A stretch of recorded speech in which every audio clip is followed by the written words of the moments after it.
Hi, I'm Midshipman Galieto Kim, and we are here to roleplay a practical exercise 1.4. The startup procedure of the main engine. First, you need to check the main engine for completion of warming up. These are the steps that you need to check. First is level of the oil, lube oil sump tank, then freshwater expansion tank. Then the third is cylinder oil supply and daily tank. Fourth is circulation of CFW and LO and FO. Then the fifth is temperature of CFW and LO. Then the sixth is setting value of the controllers. Then seven is the status of control system for the main engine. And also you need to check the auxiliary machinery for uh, stern lube, stern tube rather, lube oil, sump tank, status of main air compressor and pressure of air receiver. Then the third is status of steering. Then the fourth is status of power generator system. Then status of engine room fans. Then the last is abnormal condition, if any. Then now and discuss the preparation for starting up engine. First, disengage the turning gear and all indicator valves are open. The second is line up starting air. The third is reset abnormal, if any. Number four is notify start up the main engine to bridge. Then the fifth is running of the engine in the engine room, confirming revolution indicator. The sixth is closing all indicator valves. The seventh is manual start and stop the engine in the ahead and stern show in the engine room. Then the last is change over the control position to the control room. Check the main turbine for completion of warming up, including level of lube oil sump tank and gravity tank, circulation of lube oil, temperature of turbine casing, main condenser vacuum, opening of circulation, overvolve valve, expansion of turbine rotors, settling values of controllers, status of system for main turbine, and also preparation for starting the main turbine, including increasing vacuum of main condenser, disengage turning gear, opening drain valves attached to the main turbine, and stern guardian valve. Line up main steam system. Commencement of automatic rollover. Reset abnormal any and interlocking. Notify startup of the main turbine to the bridge. Manual start and stop of the turbine in ahead and aster. Slow in the engine room.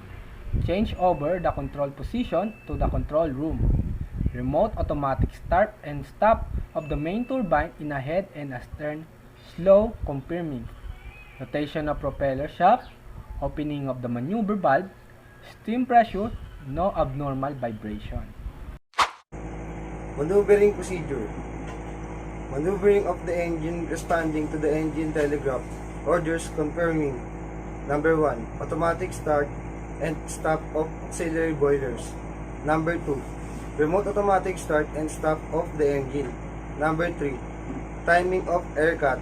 Number 4. Automatic revolution speed control. Number 5.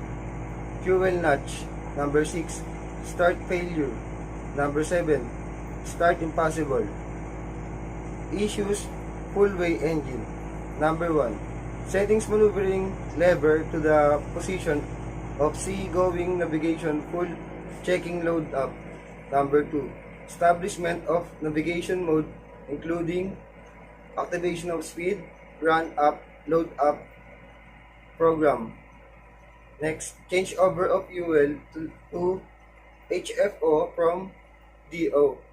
Next, automatic control of the viscosity. Next, single running of main air compressor. Next, adjustment of scavenging air temperature. Next, application of VIT and FGS. When the engine speed reaches to standby full speed, the instructor sets sub-telegraph to standby engine and issues several engine orders. Next, maneuvering the engine responding to the telegraph orders in remote automatic control. Checking running parameters. Maneuvering of the main turbine, responding to the engine telegraph orders, confirming number 1, start impossible. Number 2, remote automatic start and stop of the engine. Number 3, automatic revolution speed control. Steam turbine. Establishment of standby mode including commencement of reducing engine speed, confirming running condition of main boiler. Stop bleeding and reheating when necessary.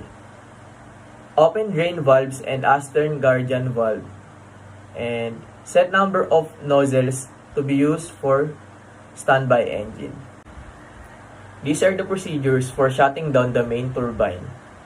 First, change over the control mode to manual. Second, close main steam system and discharge remaining steam. Commencement of tuning the main turbine. And fourth, stop vacuum pump and close valves concerned. And the fifth one, decrease vacuum of the main condenser, step-by-step opening and closing vacuum breaker. 6. Stop supply of gland steam at the vacuum 50 mm of mercury and close valve. And last one, close LO supply valve to LO gravity tank. Shutting down auxiliary. First, stop main circulating pump and close valves concerned. Second, stop condensate water pump and close valve concerned. Third, stop LO purifier and valve concerned.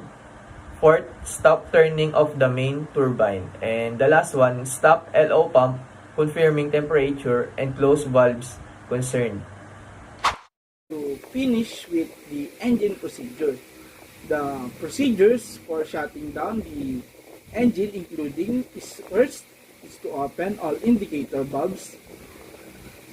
Next to the open all the indicator valves is the change over the control mode to manual and carry the air running for 1 to 2 rotation.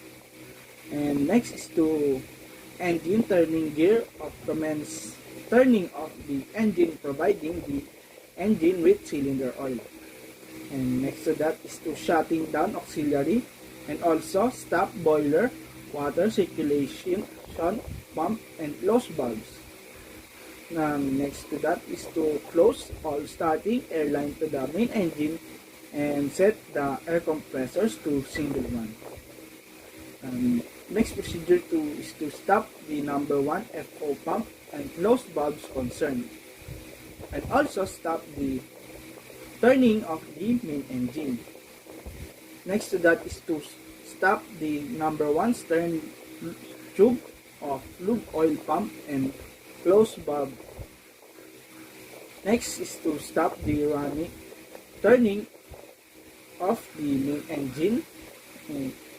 Next procedure is to stop the number 1 lube oil pumps and close all valves concerned.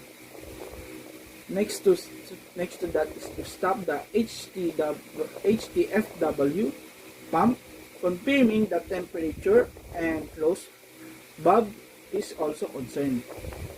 And for the last procedure is to stop the lube oil purifier.